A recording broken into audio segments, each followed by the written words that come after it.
Okay, so this is Ellie and Amber, and we're just going to review this film review from Empire magazine.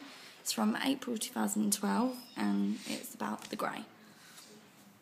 Okay, so straight away you can notice that the main film review takes up roughly just over about a third of the page, and this other third is just built up of mini little reviews.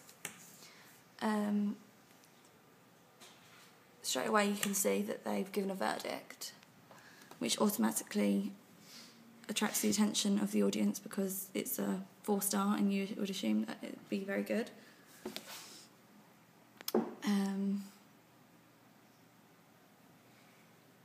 Okay, so the main title is in blue and it's very bold.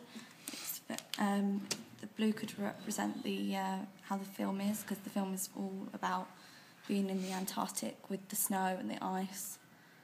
It could show that it's a very cold and calculating film. Yeah. Sorry. Tagline is quite comical, with jaws with paws, so it suggests that the film's got a comical edge to it.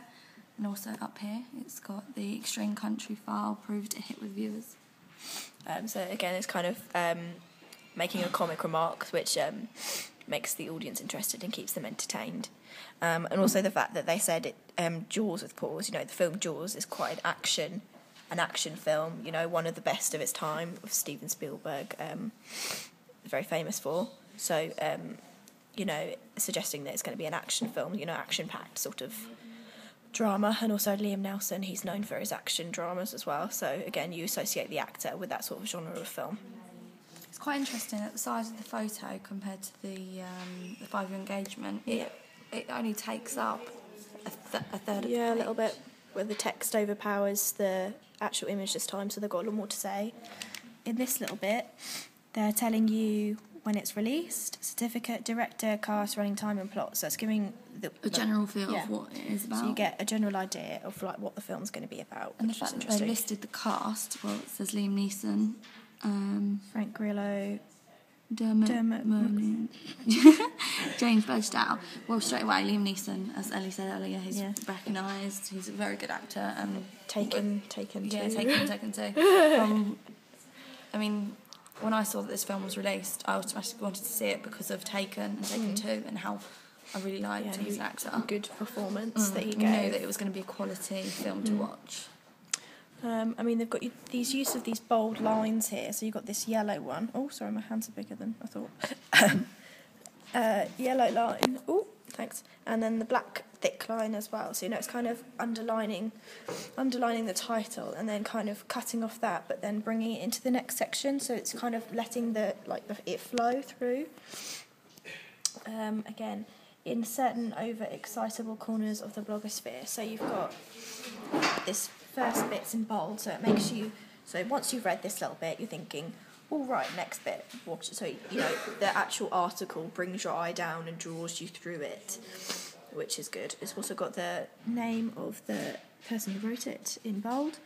And again, like Amber said, the Voldic, you know, it's short and sharp. So if you weren't really interested in reading the whole thing, you could look at this. It gives you a general summary of what they think. You could look at this and be like, oh, right, they think it's 4 stars, they think it's a decent film, so yes, it's worth a watch. On the other sort of half of this page, we've got 4 mini film reviews. Again, they're just giving the star ratings, then saying a little bit of the details, so when it's out, the running time and the certificate rating it's been given, the director and the cast, and probably a little bit about the plot and a sort of summary of what the actual film actually is. You know, they've kept it short and sharp, so it's, you know, you can get a lot of information for the actual page space, which is something again we could do easily for a double page spread, having like a main review and then little mini reviews with small images, just to, you know, give this apparent feeling of you know, a professional magazine. I mean, the way it's also like the use of the main colours on this are the black, the yellow. The yellow really stands out, so you can see on this page that this is the main one that they're talking about, the grey. And then the use of blue in every title, so it also links them as well. So you've got this idea of separation, but the idea of linking the films together.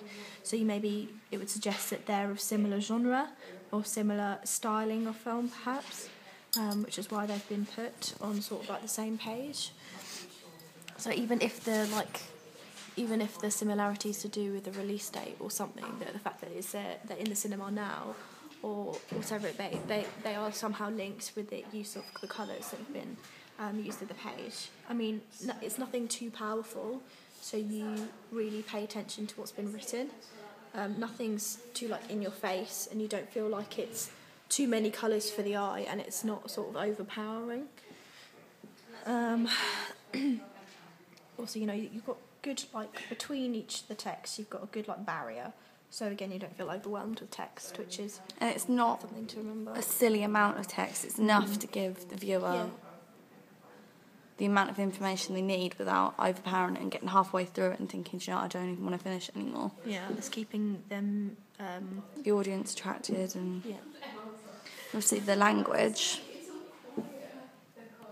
in certain overexcitable corners of the blogosphere is quite...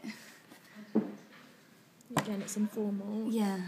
It's talking to you as if you were, I don't know, a part of it. Yeah, so like a friend or someone who this would be interested to. It's not too serious that, again,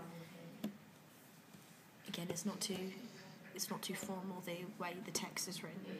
So it's I mean, here, when it's got a quote from Liam Neeson saying, "I'm going to start beating the shit out of you in the next 5 seconds," I mean, automatically you recognise that it'd be him saying it.